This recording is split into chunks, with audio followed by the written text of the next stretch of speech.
হাসিনা ইস্যুতে ভারত আসলে কি চায়, চোখে চোখ রেখে এই প্রশ্ন করতেই হবে।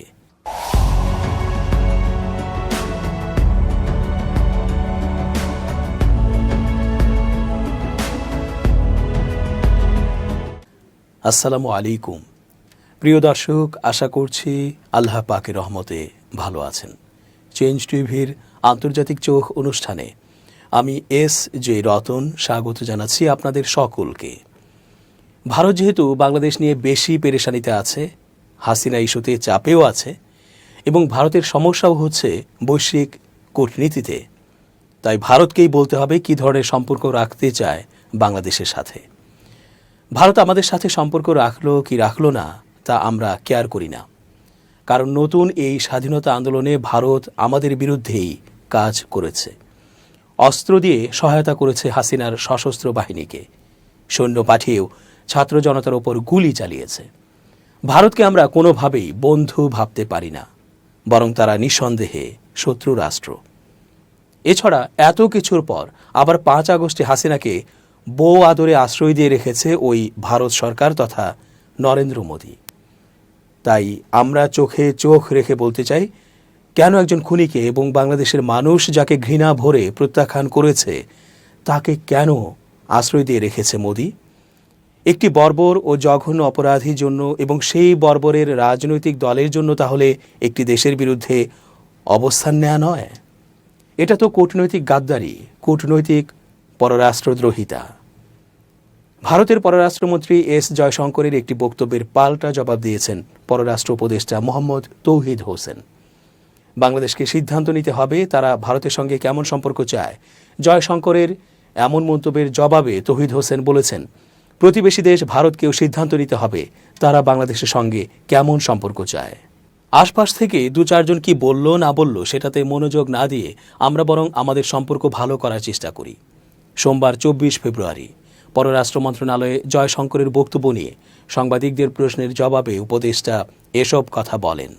গত রবিবার 23 ফেব্রুয়ারি নয়াদিল্লি বিশ্ববিদ্যালয়ে সাহিত্য উৎসবে ভারতের পররাষ্ট্রমন্ত্রী এস জয়শঙ্কর বাংলাদেশ বিষয়ে নানান কথা বলেন। তিনি বলেন, বাংলাদেশকে সিদ্ধান্ত নিতে হবে তারা নয়াদিল্লির সঙ্গে কোন ধরনের সম্পর্ক চায়। এই দুই প্রতিবেশী দেশ খুবই বিশেষ ইতিহাস ধারণ করে, যার শিকড় 1971 সাল। মোহাম্মদ তৌহিদ হোসেন বলেন, তিনি অর্থাৎ জয়শঙ্কর বলেছেন কেমন সম্পর্ক চায় বাংলাদেশ, সেটা বাংলাদেশকে সিদ্ধান্ত নিতে হবে। অবশ্যই বাংলাদেশ সিদ্ধান্ত নেবে বাংলাদেশ ভারতের সঙ্গে কেমন সম্পর্ক চায়। একইভাবে ভারতকে সিদ্ধান্ত নিতে হবে তারা বাংলাদেশের সঙ্গে কেমন সম্পর্ক চায়। এটা দুপক্ষেরই বিষয়, এটা বলাতে দোষের কিছু নেই। নয়াদিল্লির সঙ্গে ঢাকার সম্পর্কের সিদ্ধান্তের বিষয়ে উপদেষ্টা বলেন, আমার মনে হয় আমাদের স্পষ্ট সিদ্ধান্ত আছে এ ব্যাপারে। আমরা ভারতের সঙ্গে গুড ওয়ার্কিং রিলেশনস সেটা চাই এবং একটা পারস্পরিক শ্রদ্ধাবোধ, যার যার আগ্রহের বিষয় আছে, এ ব্যাপারে আমাদের কোনো অস্পষ্টতা নেই। তৌহিদ হোসেন বলেন, তবে তিনি অর্থাৎ জয়শঙ্কর বলেছেন যে বাংলাদেশের বিভিন্ন জন বিভিন্ন আপত্তিকর কথা বলছে সরকারের ভেতর থেকে। আমি এটা নিয়ে ন্যায় অন্যায়, উচিত অনুচিত বিচার করতে চাই না, কিন্তু আমার কথা হলো এরকম কথা আমাদের এখান থেকে বলছে, ওনাদের ওখান থেকেও বলছে। পশ্চিমবঙ্গের মুখ্যমন্ত্রী মমতা বন্দ্যোপাধ্যায়ের বাংলাদেশে জাতিসংঘের শান্তিরক্ষী পাঠানোর প্রস্তাবের প্রসঙ্গ টেনে উপদেষ্টা বলেন, ওনাদের মুখ্যমন্ত্রী তো পারলে এখানে জাতিসংঘের ফোর্স পাঠিয়ে দেয়। ওনাদের একজন কেন্দ্রীয় মন্ত্রী অহরহ বাংলাদেশ বিরোধী বক্তব্য দিয়ে যাচ্ছেন। এগুলো চলতে থাকবে ধরে নিয়ে আমরা চেষ্টা করছি সম্পর্ক ভালো করা যায় কিনা। কাজেই আমাদের অবস্থান সেটাই। আশপাশ থেকে 2-4 জন কি বলল না বলল সেটাতে মনোযোগ না দিয়ে আমরা বরং আমাদের সম্পর্ক ভালো করার চেষ্টা করি। ভারতে অবস্থানরত বাংলাদেশের ক্ষমতাচ্যুত প্রধানমন্ত্রী শেখ হাসিনার বক্তব্য ঢাকা দিল্লির সম্পর্কের জন্য ক্ষতিকর বলে মন্তব্য করেন উপদেষ্টা। তিনি বলেন, সম্পর্ক ভালো করতে গেলে বরং আমাদের প্রাক্তন পতিত প্রধানমন্ত্রী যে ওখানে ভারতীয় আতিথেয়তায় থেকে বিভিন্ন কথাবার্তা বলছেন, এগুলো আসলে সম্পর্কের জন্য ক্ষতিকর। ওনার বক্তব্য আগুনে ঘি ঢালছে, এটা তো স্বীকৃত ব্যাপার, এটা সবাই জানে। ভারতের ভিসা প্রসঙ্গে তৌহিদ হোসেন বলেন, ভিসা তাদের অধিকার, তারা কাউকে ভিসা না দিলে আমাদের কিছু বলার নেই। যখন ভিসা দেয়া হচ্ছে না তখন আমরা তো বিকল্প খুঁজে নেবই। কোনো সমস্যা থাকলে আমাদের বিকল্প দেখতেই হবে। ভারতের পররাষ্ট্রমন্ত্রী সংখ্যালঘু নির্যাতনের অভিযোগ নিয়েও কথা বলেন উপদেষ্টা। তিনি বলেন, সংখ্যালঘু সম্পর্কে উনি আবার বলেছেন, এই অভিযোগ প্রধানত ভারতীয় মিডিয়া যে তথ্য প্রবাহ সৃষ্টি করেছে তার ভিত্তিতে এইগুলো বিভিন্ন জন বিভিন্নখানে বলে বেড়াচ্ছে। বাংলাদেশের সংখ্যালঘু ভারতের বিষয় হতে পারে না। বাংলাদেশের সংখ্যালঘু বাংলাদেশের বিষয়, ভারতের সংখ্যালঘুর বিষয়টি আবার তাদের বিষয়। কাজেই এ ব্যাপারটি অভ্যন্তরীণ হস্তক্ষেপ। ভারত থেকে শেখ হাসিনাকে ফেরত আনা আর অন্যান্য স্বার্থের ইস্যু পাশাপাশি চলবে বলে প্রায় মাস 2 আগে জানিয়েছিলেন পররাষ্ট্র উপদেষ্টা এম তৌহিদ হোসেন। বুধবার 1 জানুয়ারি পররাষ্ট্র মন্ত্রণালয়ে সাংবাদিকদের মুখোমুখি হয়ে তিনি এ কথা জানিয়েছিলেন। শেখ হাসিনার বিচারে দৃঢ় প্রতিজ্ঞ অবস্থানে অন্তর্বর্তী সরকার, কিন্তু ভারত থেকে শেখ হাসিনাকে ফেরত আনতে না পারলে ঢাকা দিল্লি সম্পর্ক কি স্বাভাবিক থাকবে? এমন প্রশ্নের উত্তরে উপদেষ্টা বলেন, দুটোই পাশাপাশি চলবে। এটা একটা ইস্যু, তবে আমাদের আরও অনেক স্বার্থের ইস্যু আছে, সেটাও চলবে।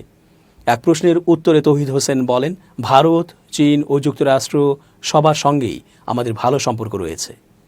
এই 3 দেশের সঙ্গে আমাদের স্বার্থ আছে। এই 3 দেশই আমাদের অগ্রাধিকারে থাকবে। হাসিনাকে আশ্রয় দিয়ে যেন বিপদেই পড়েছে ভারত। শেখ হাসিনা দিল্লির কাছে সাময়িক সময়ের জন্য আশ্রয়ের অনুমতি চাইলেও দেশটিতে তার অবস্থান দীর্ঘ হয়েছে। ভারতের নামকরা কূটনীতিকরা বিশ্বের বিভিন্ন দেশে শেখ হাসিনাকে আশ্রয় দেওয়ার জন্য তদবির করলেও এই 7 মাসেও তাতে সফল হয়ে উঠতে পারেননি। কূটনীতির শক্তি নির্ভর করে একটি দেশ সামরিক ও অর্থনৈতিকভাবে কতটা শক্তিশালী। যে দেশ এই দুটি দিকে শক্তিশালী, সে দেশের কূটনীতিকরাও বিশ্বে ততটা প্রভাব বিস্তার করতে পারেন। দ্বিপক্ষীয় সম্পর্কে বা বহুপক্ষীয় ফোরামগুলোতে নিজেদের কাজ উদ্ধার করে আনতে পারেন। তিনি বলেন, কূটনীতিতে বিশ্বজুড়ে ভারতের বেশ সুনাম রয়েছে। তবে শেখ হাসিনা ইস্যুতে ভারতীয় কূটনীতিকদের শক্তি ও প্রভাবের অবস্থা কোথায় নেমেছে তা এখন ভাবনায় ফেলেছে ভারতকে।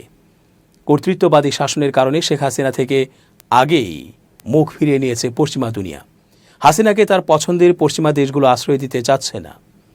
শেখ হাসিনাকে সুরক্ষা দেয়া ভারতের মর্যাদার বিষয় হয়ে দাঁড়িয়েছে, কারণ শেখ হাসিনা ক্ষমতার পুরোটা সময় দিল্লি থেকে সমর্থন পেয়ে এসেছেন। এখন শেখ হাসিনার বিপদে দিল্লি যদি নৈতিকতার প্রশ্নে তার হাত ছেড়ে দেয়, তবে অঞ্চলের বাকি মিত্ররা কখনোই আর ভারতের ওপর ভরসা করবে না। ফলে নৈতিকতার দিকটা ছাড় দিয়েও হাসিনাকে যেন যে কোনো মূল্যে আগলে রাখছে দেশটি। এমন পরিস্থিতিতে ভারত, যুক্তরাষ্ট্র, চীন ত্রিপাক্ষিক সম্পর্কে কী প্রভাব ফেলে সেটাই দেখার বিষয়। হেনরি কিসিঞ্জার একবার বলেছিলেন, আমেরিকার শত্রু হওয়া বিপজ্জনক হতে পারে, কিন্তু আমেরিকার বন্ধু হওয়া ভয়াবহ। কথাগুলো ভারতের জন্য পুরোপুরি মানানসই বলে মনে হচ্ছে। এদিকে চীনা পণ্যের ওপর ভারত মুখে মুখে বাণিজ্য নিষেধাজ্ঞার কথা বললেও চীনের সঙ্গে তার বাণিজ্য বেড়েছে এতদিন। যুক্তরাষ্ট্রের সঙ্গে ভারতের বাড়তি যে বাণিজ্য তা মূলত চীন থেকে করা আমদানির উপর নির্ভরশীল। ভারতের অর্থনৈতিক প্রবৃদ্ধির জন্য চীনের প্রয়োজন থাকলেও চীনের ভারতের ওপর এমন কোনো নির্ভরতা নেই। শেষ পর্যন্ত 4 বছর পররাষ্ট্র নীতি নিয়ে বিভিন্ন পরীক্ষা নিরীক্ষার পর মোদী সরকার বুঝতে পেরেছে যে ভারতের অর্থনৈতিক উন্নয়নের জন্য চীনের সহযোগিতা অপরিহার্য। কিন্তু হাসিনা ইস্যুতে যদি সম্পর্ক খারাপ হয়, তবে কোন পথে হাঁটবে ভারত? এদিকে 2022 সালের ফেব্রুয়ারি মাসে রাশিয়া ইউক্রেন আক্রমণ করার পর থেকেই রাশিয়ার সঙ্গে সম্পর্ক সীমিত করার জন্য ভারতের উপর চাপ দিয়েছিল পশ্চিমা দেশগুলো। কিন্তু সেই চাপের মুখে ভারত নতি স্বীকার করতে রাজি হয়নি, বরং রাশিয়ার সঙ্গে সম্পর্ক আরও সম্প্রসারিত করে ভারত। রাশিয়া গুরুত্বপূর্ণ হলেও সে দেশ নিয়ে কিন্তু ভারতের এক ধরনের আশঙ্কা বা ভীতিও রয়েছে। এর কারণ হলো চীন। ভারতের আশঙ্কা, রাশিয়ার সঙ্গে চীনের নৈকট্য বাড়তে পারে। চীনের কারণে ভারতও কিন্তু রাশিয়ার উপর পুরোপুরি নির্ভরশীল হতে চায় না। ভারত মনে করে চীনের দিক থেকে চ্যালেঞ্জ বাড়তে পারে, সেক্ষেত্রে তাদের অন্য অংশীদার থাকা জরুরি। ভারতের বিরুদ্ধে চীনের আগ্রাসনকে রাশিয়া কতটা সমর্থন করবে সেই বিষয়ে ভারত নিজেকে আশ্বস্ত করতে পারছে না। এমন পরিস্থিতিতে হাসিনা ইস্যু নতুন করে ভাবাচ্ছে ভারতকে।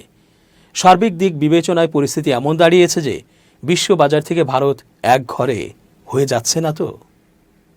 দর্শক, আজকের মতো শেষ করছি এখানেই। ধন্যবাদ।